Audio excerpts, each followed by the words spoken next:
It is a genuine pleasure to be standing here today with you and discussing the impact of climate change on our fundamental human rights.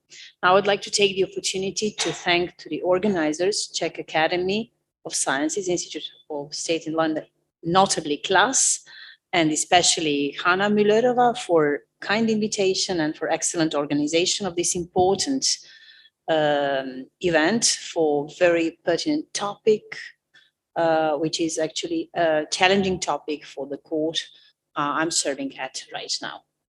The effects of climate change are not negligible and have been amply reiterated during the recent COP26 conference held in Glasgow. The last years have shown us that no nation is sheltered from the consequences arising from climate change, and the Council of Europe contracting parties have suffered considerable damages owing to wildfire, fire, floods, droughts, and unbearable temperatures, just to name a few. In that regard, it is the duty of international community and notably of international courts like European Court of Human Rights to ensure that the basic human rights and fundamental freedoms are upheld and protected in the same time and in this time of the global crisis.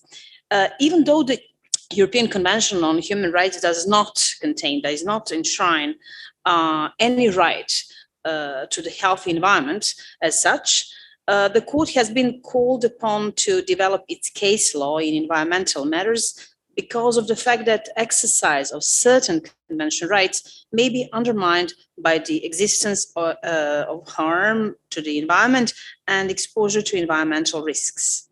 And under the umbrella of certain articles protecting certain rights, like right to life, right to private and family life, right to enjoyment of property, prohibition of discrimination, right to fair trial, for example, certain environmental aspects were and are covered in order to provide for the protection of certain convention rights. Pending cases that you have on the slide before the European Court are actually very limited in number. We are very new, so to say, in addressing this important issue, only 3 cases.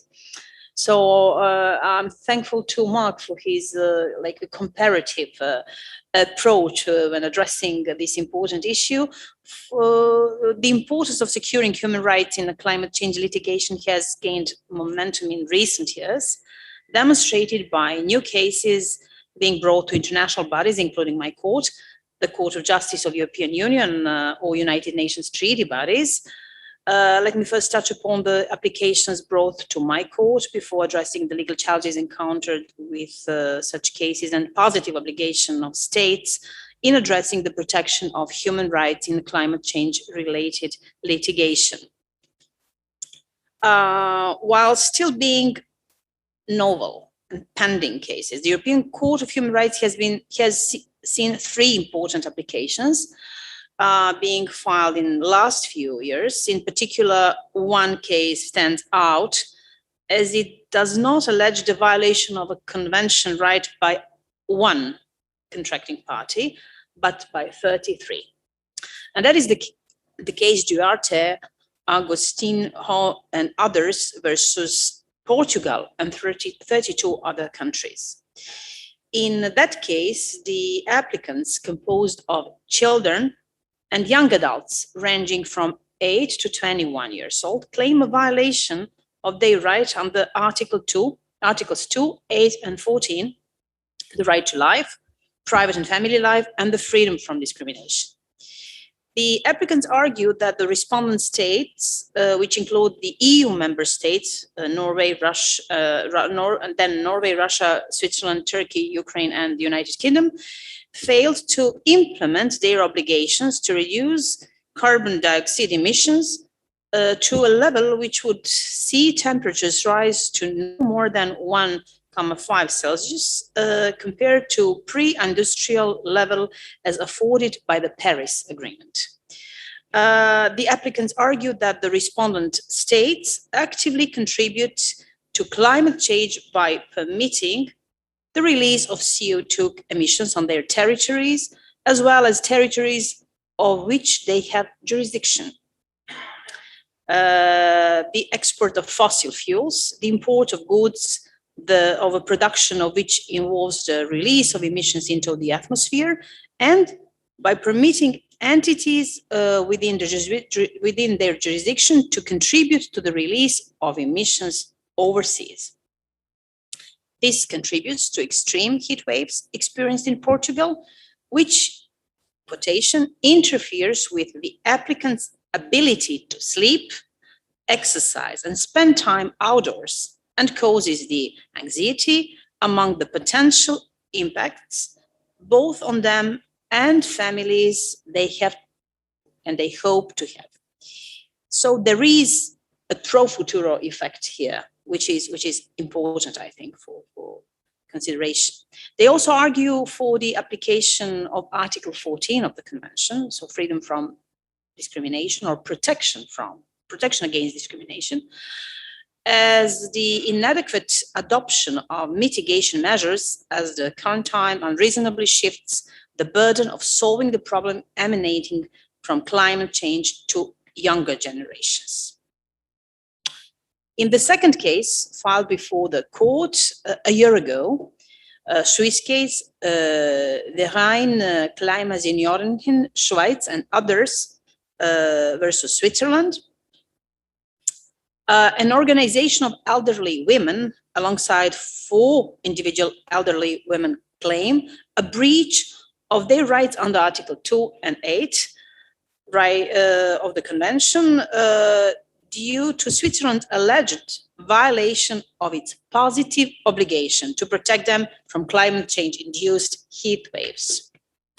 The applicants claim to be direct victims as they constitute a vulnerable group and constituted on their vulnerable ground due to their age and gender, susceptible of high risk to die prematurely or to suffer from life-threatening illnesses due to increased heat waves. Finally, the last case is Greenpeace Nordic and 6 young Norwegians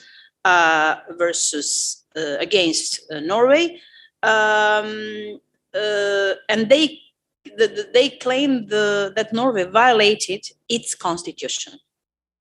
So we have a legality matter here by issuing a number of oil and gas licenses for deep sea extraction from sites in the Barents Sea.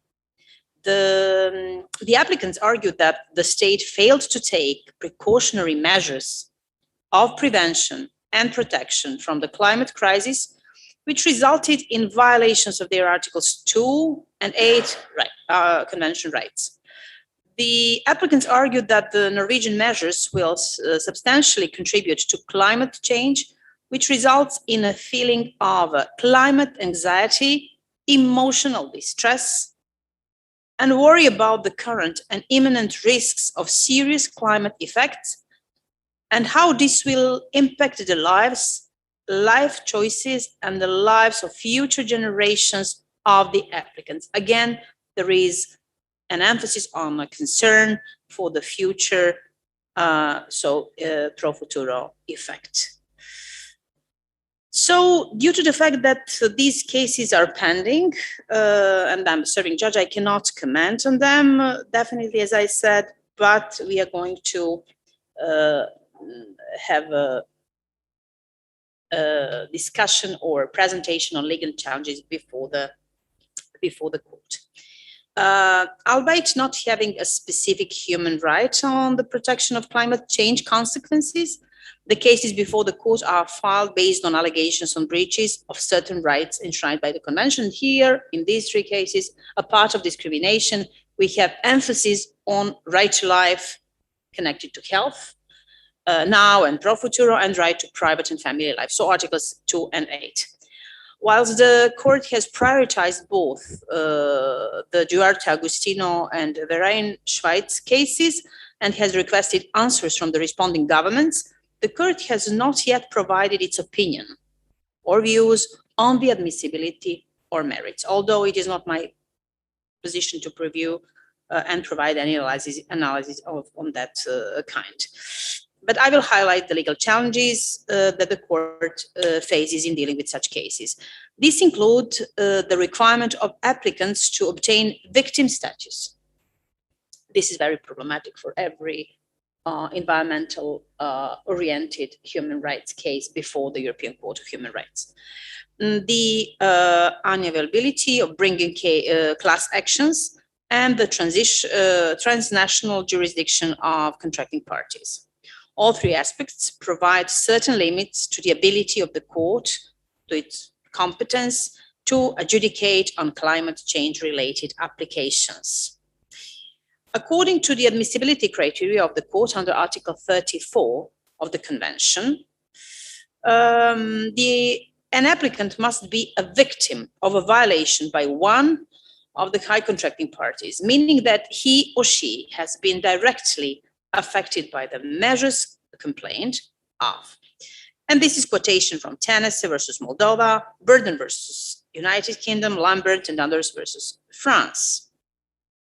Although this criterion is not to be applied in a rigid, mechanical and inflexible way throughout the proceedings, which is also quotation from Mikalev versus Malta and Karner versus Austria, it may pose a challenge to cases brought before the court. The applicants cannot bring in abstracto or hypothetical claims before the court, but must show that that the specific measures at stake had a real and direct impact upon them. So the causal link in concreto is needed. Especially in the realm of climate change, this proves to be a difficult task, as applicants must demonstrate that the state's actions or omissions impacted them directly. Yet, actions concerning the reduction of CO2 emissions may only slowly result in consequences on the health and well-being of the applicants, and it is often difficult to pinpoint the specific actions or omissions responsible for such outcomes. Moreover, the court does not allow the possibility of bringing class action, actio popularis, before it. And this is explicitly said in Aksu versus Turkey, Bern versus United Kingdom, and other cases.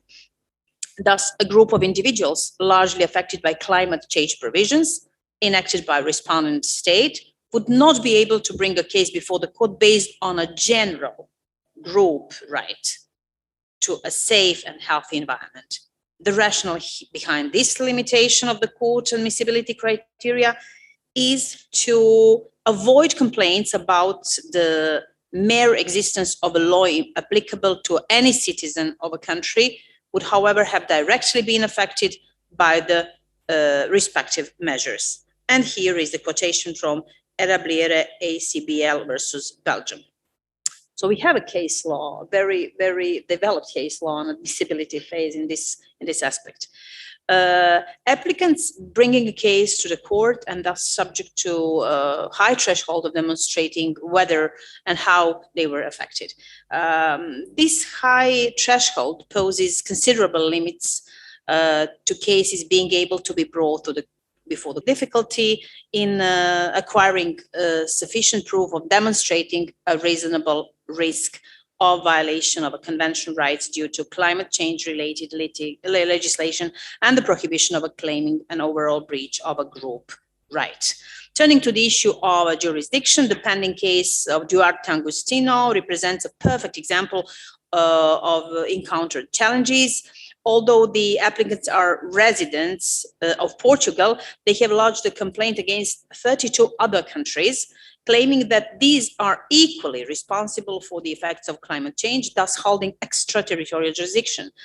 Although I'm unable now to provide a profound analysis on the matter owning these pending cases, we must recognize that the climate change is a crisis to which all countries contribute and which must be tackled by our contracting parties commonly. It is difficult, perhaps even more impossible, to pinpoint the exact contribution of a respective state to a collective rise of CO2 emissions and increased temperatures worldwide. However, this inability to quantify a party's share should not relieve it of the strangest obligations to implement relevant legislation. About positive obligations of the state, I would like to point out that Article 2 on the protection of the right to life requires state to refrain from the intentional and unlawful taking of life and safeguard the lives of those within its jurisdiction. In that regard, states are tasked with adopting a regulatory framework, then taking preventive operational measures and ensuring the public right to information in decision-making processes in respect to environmental issues here that would be relevant, or human rights issues connected to environmental issues. Concerning Article 8 as well, protection of private family life, contracting parties hold substantially the same obligations. There is a negative obligation, but also state must ensure that the legal framework is able to secure the rights protected in place, which is a kind of a aspect of a positive obligation. Here, I would like to state that the European Court of Human Rights, for the time being, or until now, insisted on a margin of appreciation in implementing particular measures by high contracting parties. However, there is this virtue of a living instrument doctrine, which would allow us to deal more with these cases in respect of nowadays, present day conditions and needs. Now I will stop in order to respect the time. I prepared also a little bit more about international jurisprudence and comparison, but we can tackle that later on. Already Mark spoke about that. What I would like to say is finally that there is an evident increase of climate change related cases before international courts and committees, United Nations treaty bodies. There is a difference in litigation depending on international body. Many cases are dismissed at the admissibility phase, especially before the European Court of Human Rights, and the scattered approach by international bodies concerning positive obligation of the states is present. And there is no, for the time being, a minimum common standard or consensus over these issues. And I think this is the main legal, actually, challenge. Thank you.